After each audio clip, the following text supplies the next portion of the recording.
uno della mia scuola ha rotto il lunotto posteriore dell'autobus, mentre ci sono stati altri automobilisti che si son fermati per soccorrerci e aiutarci a uscire, che hanno rotto la parte apribile del tettuccio sopra e da là ci hanno aiutato anche loro a uscire. Sono le 7:30 del mattino, il bus partito da San Donà è diretto a Oderzo, nella zona delle scuole. Ad un tratto, in via Maggiore a Piavoni, il SUV proveniente dal senso opposto di marcia comincia a sbandare, poi si schianta violentemente contro il mezzo a TVO che si adagia su di un fianco a lato del fossato. Nulla da fare per l'automobilista Germano De Luca, 85 anni, morto sul colpo. Forse a provocare il drammatico incidente un malore dell'anziano che stava guidando nonostante la patente gli fosse stata sospesa per mancanza dei requisiti.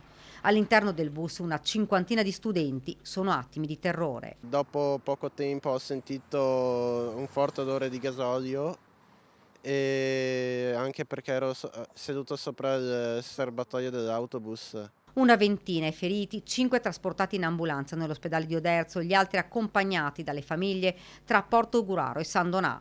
Contusioni anche per l'autista del bus, un quarantenne di San Donà di Piave con 18 anni di servizio alle spalle.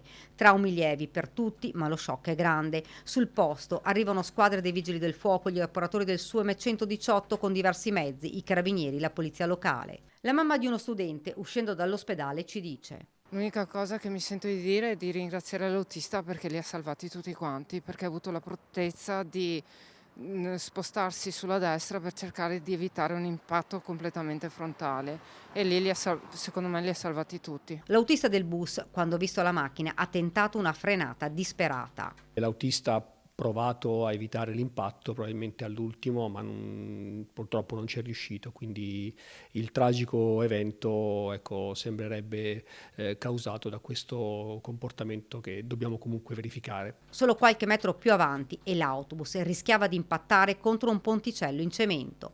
Il boato sentito dai residenti che sono accorsi subito. Boom, colpo.